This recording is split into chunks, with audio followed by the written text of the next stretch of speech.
Crikey. Welcome back to the deep dive. This is where we grab, well, a whole heap of information and boil it right down to those key bits of knowledge that really matter to you, our listener.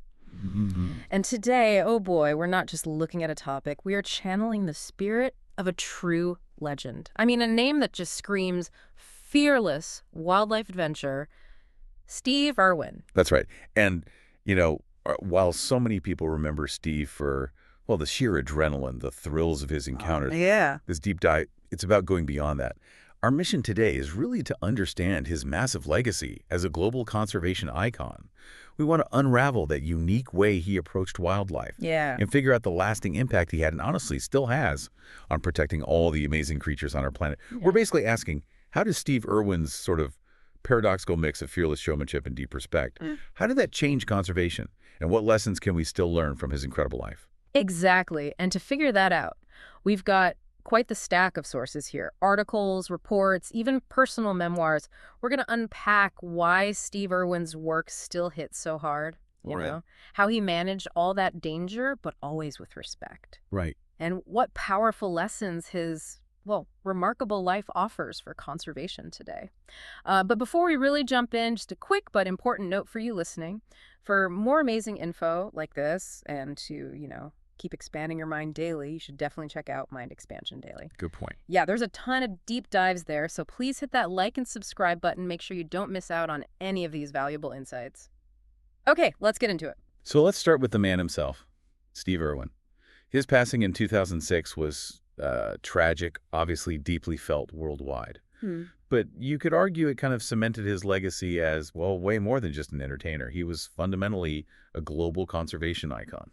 And it's really interesting to think how he became that icon, especially when you think about the Crocodile Hunter show. Oh, definitely. That show, running from 96 to 2007, it didn't just beam wild, untamed nature into our houses, right? It managed to wrap up essential education in this package of pure, undeniable adrenaline. I remember reading somewhere, maybe a National Geographic Tribute in 2023, that said he inspired something like 1.5 billion viewers to actually care about wildlife. It's an incredible number. That kind of reach for conservation, it's almost unbelievable. And what's really insightful, too, is that his impact wasn't just on TV. His family's place, the Birwa Reptile Park, started way back in 1970. Right. It transformed under Steve's energy into what we now know as Australia's zoo. And a 2024 report from the zoo shows it's now this global conservation hub, home to over 1,000 animals. Wow. It's this tangible legacy of his family's passion, which Steve then just launched onto the world stage. Yeah. He showed that entertainment could actually directly fuel conservation work. So, okay, you look at the TV show, the zoo, the global fame. It often looked like just pure unscripted chaos, didn't it? Sometimes, yeah. But underneath all that, there had to be some kind of philosophy guiding him, right? What was his core belief system? His core philosophy was actually incredibly simple, but profoundly effective, basically. Understand animals, respect their space, and share their stories. Simple but powerful. Exactly. And this wasn't just talk. It was revolutionary at the time. Traditional conservation often kept its distance or focused on sort of abstract threats. Steve invited the whole world into the animal space. He turned fear into fascination. There was a Wildlife Conservation Society article in 2025 that directly credited him with boosting global awareness of endangered species. He didn't just talk about saving animals. He made people feel it. He made them care. And you can see that concrete impact, can't you? Take the saltwater crocodile. They were in real trouble back in the 70s, populations maybe down to 5,000 or so. But partly thanks to Steve's relentless advocacy, just the sheer awareness he created, showing them not just as, scary predators, but as vital parts of the ecosystem. Right. Their numbers bounced back. Around 100,000 by 2020, according to an Australian Geographic report from 2024. That's a huge recovery. His role in that feels undeniable. And connecting that to the bigger picture, it really shows that getting the public engaged, even if it's through what some might see as high-risk interactions, can lead to very real, positive conservation results. Steve just found this unique way to make that connection. Okay, this is where it gets really interesting for me because we keep talking about danger, but it's always tied up with this immense respect. It feels like a paradox, doesn't it? It does. Steve was so incredibly fearless, just throwing himself into these situations, yet he clearly had this deep, almost reverent respect for every single creature. How did he balance that? Was it just bravado, or was there something else going on? Well, when you see him that close to these incredibly powerful animals, yeah, It's easy to think it's just pure guts or maybe recklessness. But you're right, there was a really careful method behind it all. A 2024 BBC Wildlife piece detailed some of the truly life-threatening risks he faced: venomous snake bites, the crushing force of crocjaws. Yeah, unimaginable. Yet his amazing ability to interact safely, and maybe more importantly, educationally, came from this deep, almost intuitive understanding of animal behavior. He wasn't just being brave, he was reading a croc's body language, sensing a lion's mood, predicting a snake's next move, with this incredible precision he'd built up over decades. So it wasn't just wild, impulsive stuff. It was calculated risk, backed by years and years of study and direct experience. How did he even cultivate that understanding? Exactly. His preparation was legendary, apparently. He basically grew up in a reptile park, right? Yeah. Watching these animals day in, day out. This wasn't knowledge from a book. It was practical, hands-on learning. Almost like how an indigenous tracker understands the forest. He could anticipate movements. He understood the warning signs. He knew exactly how far he could push an interaction before it got genuinely dangerous. His wife, Terry Irwin, she put his guiding mantra perfectly in her 2023 memoir. "I'm not here to hurt them. I'm here to help them." I'm not here to hurt them. I'm here to help them. Wow. That basic principle, it guided every single interaction, no matter how intense it looked. It shaped how he moved, always prioritizing the animal's well-being and safety first. And when you think about that mantra, I'm here to help them, it actually fits really well with what a 2024 Wildlife Conservation Society guide points out, that modern conservation is moving more towards non-invasive, minimal impact methods. Right. In a way, Steve was already doing that, or at least inspiring that shift, even with his super hands-on style. I think I saw a post somewhere, maybe 2025, that said his encounters were like 90% preparation, 10% bravery. That's it. That's a huge insight. Yeah, it often gets lost in the spectacle. It absolutely does. That deep, lived experience, that knowledge, was the foundation that even allowed the bravery part to happen.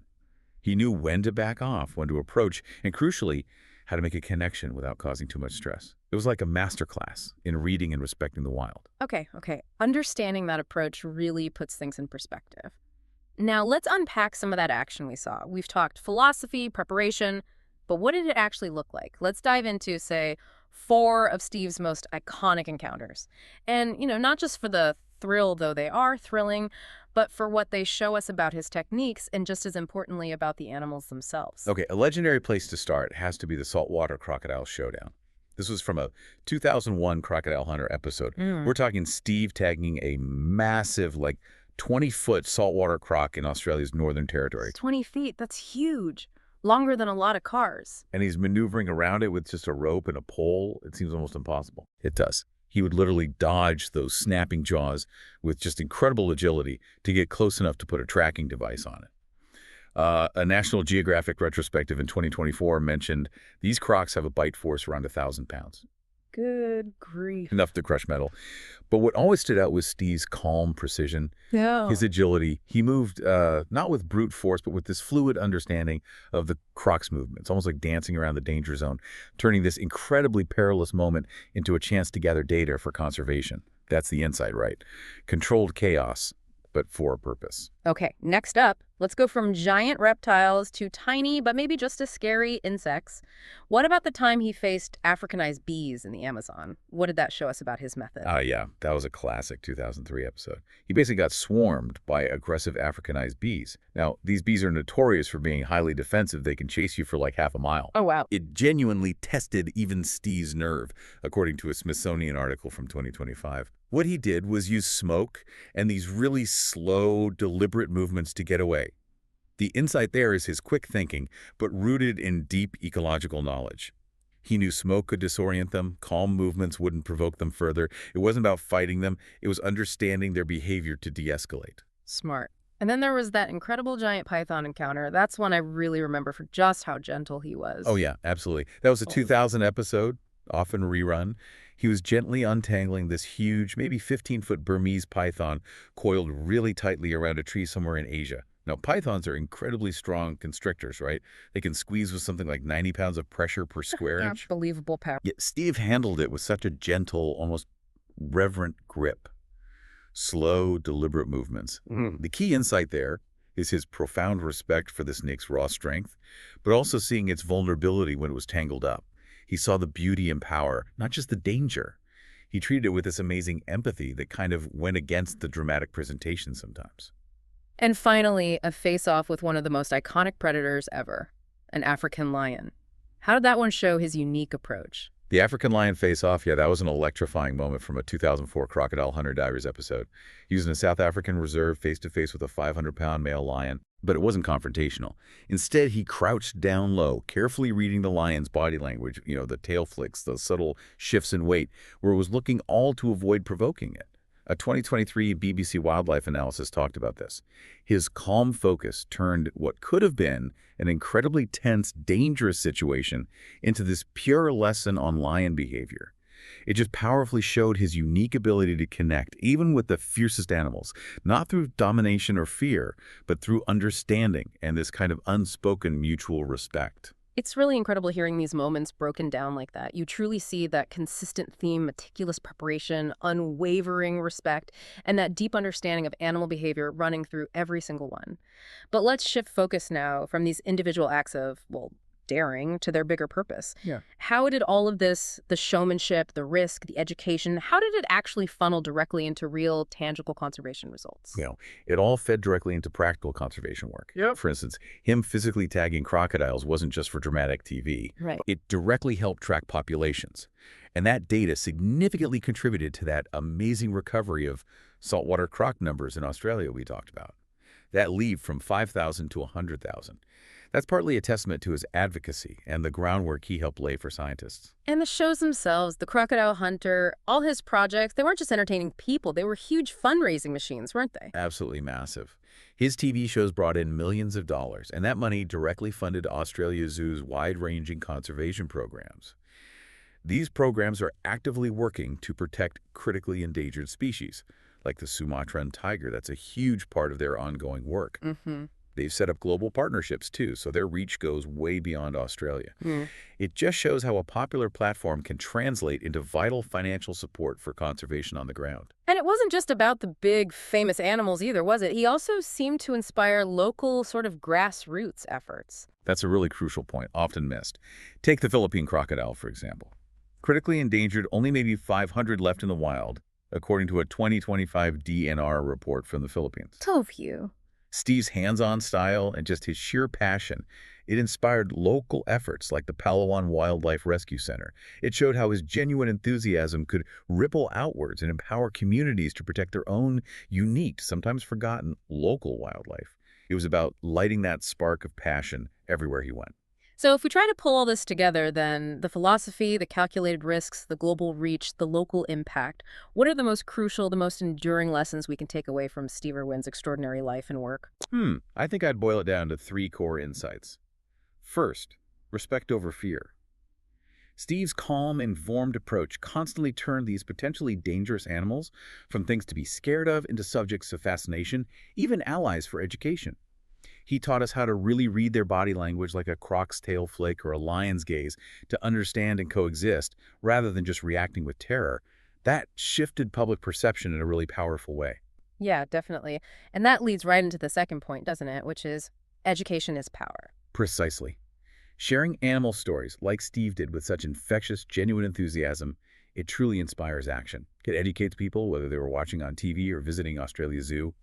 He made learning about wildlife exciting, accessible, and deeply personal for everyone. He showed that knowledge is really the first step towards empathy and then towards action. And finally, the big one, the undeniable message under everything he did, the call to action he lived by. Conservation matters. That's the bottom line. Every single encounter, every moment he shared on screen, every dollar raised, it all reminded us how urgent the stakes are. Wildlife worldwide faces huge challenges. Habitat loss, climate change. Poaching, a 2025 WWF report highlights this constantly. Steve Irwin's life was this vibrant, courageous proof that we must act as individuals and together to protect these incredible creatures and the wild places they need. He showed us conservation isn't just a science, it's a deep responsibility and maybe even an adventure. Wow. Okay, diving into Steve Irwin's world today has been, well, Wild, humbling, and just incredibly insightful. From wrestling crocs to facing down lions, we've seen that amazing mix of thrill, danger, and pure heart that really defined his work. Mm. His fearless yet deeply respectful approach, it truly made him a conservation legend. He inspired millions all over the globe to care about protecting wildlife. He showed us that passion, when it's backed by real education and understanding, can actually change the world. His legacy really is enduring, isn't it? It lives on so vibrantly through Australia Zoo, which carries on his mission, and through just countless fans across generations now who still champion his call to action. He urged all of us to embrace that crikey spirit, to actively work for conservation, whatever that looks like for each of us, whether it's supporting wildlife groups, educating ourselves, or just sharing the stories of the amazing animals around us. We can all play a part. So, after this deep dive, what's your favorite Steve Irwin moment? And what insight did you maybe gain from his incredible life? We would genuinely love to hear your stories and thoughts. Do leave a comment below if you agree or maybe even disagree with our summary of Steve's amazing impact. And hey, don't forget to mention where you're listening from in the comments. Our goal is to connect with fellow deep divers all over the world. Yeah, definitely let us know.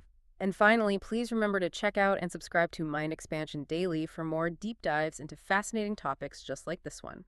Until next time, keep exploring.